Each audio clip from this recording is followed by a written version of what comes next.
Assalamualaikum warahmatullahi wabarakatuh. Sekarang kita masuk ke materi prinsip dasar desain. Di mana prinsip dasar desain ini adalah salah satu panduan artistik yang digunakan untuk mengorganisasikan atau mengatur, menata struktur elemen dari desain. Meskipun tampak sederhana, keefektifan desain grafis tidak diciptakan secara kebetulan atau random. Keberadaan desain grafis mengikuti prinsip-prinsip desain yang membantu kesuksesan suatu desain grafis. Prinsip-prinsip ini adalah ide-ide konseptual yang membantu desainer grafis menciptakan desain yang terbaik. Dalam desain visual, harus ada kesamaan dalam bentuk, skala visual, warna, pola, garis, dan nada, dengan tujuan mencapai kesempurnaan yang harmoni atau perfect harmony. Sebab itu, di dalam desain grafis, semua itu dituangkan dalam komposisi, yaitu tata susunan kumpulan elemen yang teratur guna memenuhi kebutuhan dan hasrat psikologis seseorang.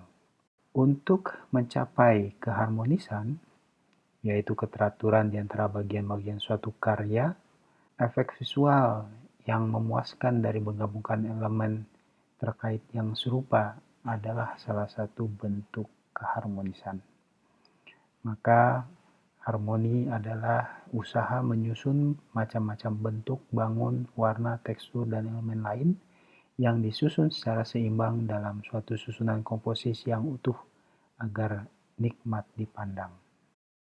Nah, di dalam prinsip desain maka pedoman artistik yang digunakan untuk mengatur atau menyusun elemen struktural desain maka dikenal prinsip of design atau prinsip dasar desain. Pada dasarnya ada 6 prinsip dasar desain yang umum digunakan di dalam bidang desain, yaitu keseimbangan atau balance, kontras, kemudian emphasize atau penekanan, lalu prinsip irama atau gerakan, dan prinsip unity atau kesatuan. Kita lihat satu persatu. Prinsip balance atau keseimbangan. Prinsip balance atau keseimbangan ini mengacu pada penataan objek yang tepat dalam desain untuk menciptakan kesan kesetaraan dalam bobot atau kepentingan. Ada dua macam keseimbangan, yaitu keseimbangan simetris dan keseimbangan asimetris. Keseimbangan di sini memberikan stabilitas dan struktur pada desain. Meskipun terdapat keseimbangan simetris dan asimetris, tapi tujuannya tetap harus mencapai keseimbangan. Keseimbangan asimetris lebih kompleks dan sulit untuk dipertimbangkan. Ini melibatkan penempatan objek sedemikian rupa sehingga memungkinkan objek dengan bobot visual yang bervariasi untuk menyeimbangkan satu sama lain di sekitar titik tumpu.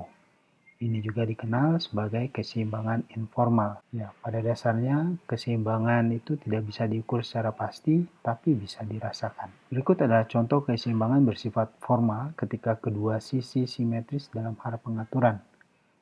Keseimbangan bersifat informal jika sisinya tidak persis simetris, tetapi gambar yang dihasilkan masih seimbang. Ya, ini contoh lagi keseimbangan simetris. Dan ini yang diterapkan di dalam keseimbangan formal. Di dalam layout kita juga bisa melihat bagaimana prinsip keseimbangan ini diterapkan. Baik, yang kedua adalah kontras, mengacu ini pada pensejajaran berbagai elemen desain, misalnya tekstur kasar dan halus, nilai gelap dan terang, untuk menonjolkan perbedaannya atau menciptakan daya tarik visual atau titik fokus.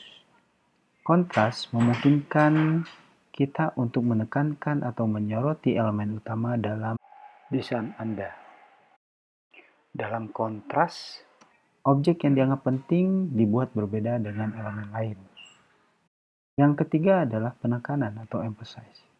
Istilah penekanan secara harfiah berarti memberi arti penting. Penekanan dalam desain mengacu pada pemberian perhatian khusus pada salah satu bagian dari sebuah karya seni. Penekanan bisa dicapai dengan memberi judul atau ilustrasi yang jauh lebih menonjol dari elemen desain lain berdasarkan urutan prioritas. Cara melakukan emphasize juga bisa dilakukan dengan penempatan objek. Objek ditempatkan di tengah, maka memiliki stopping power yang cukup kuat. Atau mengisolasi objek, memisahkan objek dari kumpulan-kumpulan objek lain. Ini juga salah satu cara untuk membuat penekanan terhadap karya. Selanjutnya adalah irama atau gerakan.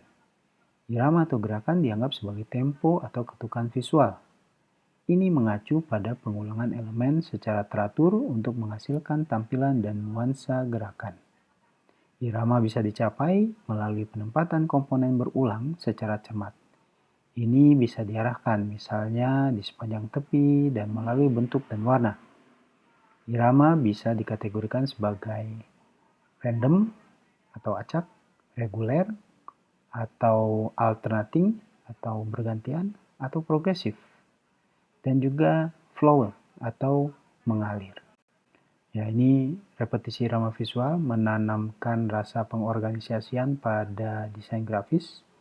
Jadi irama itu sama dengan pengulangan gerak atau penyusunan bentuk secara berulang-ulang. Nah, bentuk irama yang konsisten, misalnya motif batik. Kemudian prinsip kesatuan. Ini mengacu pada penataan elemen untuk memberikan kesan pada pengamat bahwa semua bagian atau sebagian dari desain membentuk keseluruhan yang koheren atau saling terkait secara logis. Desain harus selaras atau harmoni, yaitu semua bagian pola membuat bagian lain terasa lengkap. Hal ini memungkinkan desain untuk dilihat sebagai suatu karya seni desain yang utuh. Prinsip kesatuan menyatakan apapun yang ada dalam halaman merupakan gabungan satu kesatuan yang utuh. Cara mencapai kesatuan, kita bisa mengulang warna garis sistem grid yang sama, atau menyeragamkan penggunaan font, headline, body copy, atau membuat bentuk dan ukuran yang sama. Irama dan kesatuan adalah prinsip desain yang menyatukan seluruh elemen yang ada. Selanjutnya, kita juga di dalam prinsip desain mengenal the golden ratio. Seni dan desain sangat subjektif. Bisa saja sampah buat kita, bisa jadi menjadi mahakarya buat orang lain. Tapi untungnya ada angka kuno yang bisa membantu desain kita menjadi indah dan terbukti secara ilmiah, yaitu dengan mengaplikasikan the golden ratio. The golden ratio atau rasio emas adalah angka yang digunakan ketika dua kuantitas dibagi sedemikian rupa sehingga rasionya sama dengan rasio jumlah mereka dengan yang lebih besar dari dua kuantitas. Angka itu adalah 1,618 atau biasa disebut dengan pi atau pi. Nah, cara menggunakan golden ratio di desain grafis. Salah satu hal yang terbaik tentang golden ratio ini adalah bahwa rasio ini memberi kita angka sederhana untuk membantu menyusun sifat desain yang ekspresif. Cukup kalikan ukuran elemen dengan 1,618 untuk mengetahui ukuran elemen lainnya. Atau hamparkan spiral emas untuk menyesuaikan penempatannya. Anda bisa menggunakan rasio emas untuk membantu Anda dalam tata letak, tipografi, citra atau image, dan lainnya. Di sini kita lihat bagaimana the golden ratio bisa digunakan dalam membantu tipografi hierarki atau tata urutan tipografi. Jadi saat kita membuat desain menggunakan teks, selalu pertimbangkan hierarki pesan dalam tata letak Anda. Baik itu poster, undangan pernikahan, atau tata letak situs web, Anda bisa menggunakan rasio emas untuk memandu ukuran tipografi Anda. Misalnya, ketika Anda mengerjakan hierarki penyalinan untuk teks, yang sangat penting adalah A, jenis teks yang penting adalah B, dan teks yang tidak terlalu penting adalah C, maka Jika ukuran font terkecil Anda adalah C, 10 poin, kalikan dengan 1,618 untuk mendapatkan panduan kasar untuk ukuran yang lebih besar. Yang kedua, kita juga bisa memanfaatkan golden ratio untuk mempertimbangkan keharmonisan dari gambar atau image composition. Selalu baik untuk berhenti, mundur sejenak, dan kembali dengan pandangan yang segar, kemudian merenungkan karya seni Anda. Itu adalah cara terbaik untuk mempertimbangkan harmoni dalam gambar Anda. Namun, kalau kita tidak punya waktu, maka kita bisa memanfaatkan the golden spiral. Dengan menggunakan golden spiral, Anda dapat mengetahui di mana titik fokus yang penting, cara memusatkan judul untuk dampak maksimum, atau elemen mana yang perlu digeser untuk memberikan desain lebih banyak energi. Saat mendesain logo, Anda mungkin dapat membayangkan dari Fibonacci sebagai rangkaian lingkaran, lalu menyusunnya kembali untuk membentuk kisi sebagai fondasi desain logo Anda. Faktanya, banyak merek besar di dunia yang menggunakan rasio emas untuk membentuk logo mereka, seperti Pepsi, Apple, maupun Twitter. Logo yang disusun dengan baik sangat penting untuk merek Anda, sehingga orang dapat memahami pesan inti dalam sekali pandang. Itulah mengapa ide yang bagus untuk mempertimbangkan the golden ratio atau rasio emas saat mendesain logo, untuk menarik orang secara instan dan membantu mereka terkoneksi. Selain itu, dengan the golden ratio, kita juga bisa memanfaatkannya untuk tata letak. Saat kita ditantang dengan banyak hal berbeda dalam satu tata letak, selalu berguna untuk menggunakan spiral emas untuk memandu penempatan Anda pada setiap elemen. Kita secara alami tertarik ke pusat spiral, jadi seringkali yang terbaik adalah menempatkan pesan Anda yang paling penting di posisi tersebut. Baik, sekarang kita bicara tentang teori persepsi dalam desain grafis. Teori Gestalt atau prinsip Gestalt adalah teori yang menjelaskan proses persepsi melalui pengorganisasian komponen-komponen sensasi yang memiliki hubungan, pola, ataupun kemiripan menjadi kesatuan. Teori Gestalt sendiri beroposisi terhadap teori strukturalis. Paling tidak ada 5 prinsip teori Gestalt di dalam desain grafis. Ya, kita lihat sekarang prinsip yang pertama adalah prinsip kesamaan bentuk. Individu akan cenderung mempersepsikan stimulus yang sama sebagai suatu kesatuan. Kesamaan stimulus itu bisa berupa persamaan bentuk, warna, ukuran, dan kecerahan. Seperti yang terlihat dalam contoh berikut ini, bahwa bentuk segitiga yang menjadi latar belakang gambar burung ini memiliki kesamaan bentuk ya dengan gambar burung itu sendiri. Yang kedua, prinsip kesinambungan pola. Ini menunjukkan bahwa kerja otak manusia secara alamiah melakukan proses melengkapi atau melanjutkan informasi meskipun stimulus yang didapat tidak lengkap. Seperti contoh pada logo Toblerone ini, ya, sebuah produk coklat, maka akan dilengkapi informasinya oleh otak manusia sehingga tampak seperti gambar beruang. Yang ketiga adalah prinsip closure atau prinsip of good form, bahwa orang cenderung akan mengisi kekosongan sesuatu pola objek atau pengamatan yang tidak lengkap. Orang akan cenderung melihat suatu objek dengan bentukan yang sempurna dan sederhana agar mudah diingat. Ya, kalau kita perhatikan, objek ini akan dilengkapi, ya.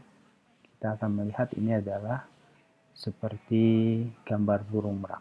Selanjutnya adalah prinsip kedekatan atau proximity, bahwa unsur-unsur yang saling berdekatan, baik waktu maupun ruang, dalam bidang pengamatan akan dipandang sebagai suatu bentuk tertentu. Ya, seperti ini ada gambar orang menggunakan helm Spartan, ya. Tapi kalau kita perhatikan lebih lanjut di bagian dalam sini ada orang sedang memegang stick golf, ya. Ini dengan efek gerak, dan kita bisa lihat di sini ada golf club. Dan prinsip yang terakhir adalah figur ground, yaitu menganggap bahwa setiap bidang pengamatan dapat dibagi dua, yaitu figur, yaitu bentuk, ya. Kemudian ground, ini latar belakang. Prinsip ini menggambarkan bahwa manusia secara sengaja ataupun tidak memilih dari serangkaian stimulus mana yang dianggapnya sebagai figur dan mana yang dianggap sebagai ground atau latar. Nah, di sini kita lihat logo dari kebun binatang Pittsburgh. Ya. Di sini latarnya kita lihat seperti pohon, tapi ketika kita lihat bagian yang putih ini adalah gambar gorila dan singa, ya, atau macan. Ini figur dan ground. Nah, banyak sekali penerapan teori Gesat atau prinsip Gesat di dalam pembuatan logo misalnya, ya. Seperti yoga Australia ini, kita bisa lihat bagaimana beberapa prinsip Gesat diterapkan di sini, ya. Misalnya figure ground, kemudian similarity, ya, dengan ada Australia di sini similarity. Nah, ini beberapa prinsip teori Gesat di dalam beberapa logo, ya. Ini kita bisa lihat prinsip of closure, ya, atau prinsip dekatan. Sini ada botol, wine, bar, and lungs. Maka ini ada kita secara persepsi akan mengisi kekosongan suatu pola atau objek. Ini juga logo yang kita lengkapi, ya, dilengkapi sehingga membentuk gambar dari panda. Demikian bahasan kita kali ini tentang prinsip dasar desain. Kita akan lanjutkan dengan diskusi di forum. Sampai ketemu lagi. Assalamualaikum warahmatullahi wabarakatuh.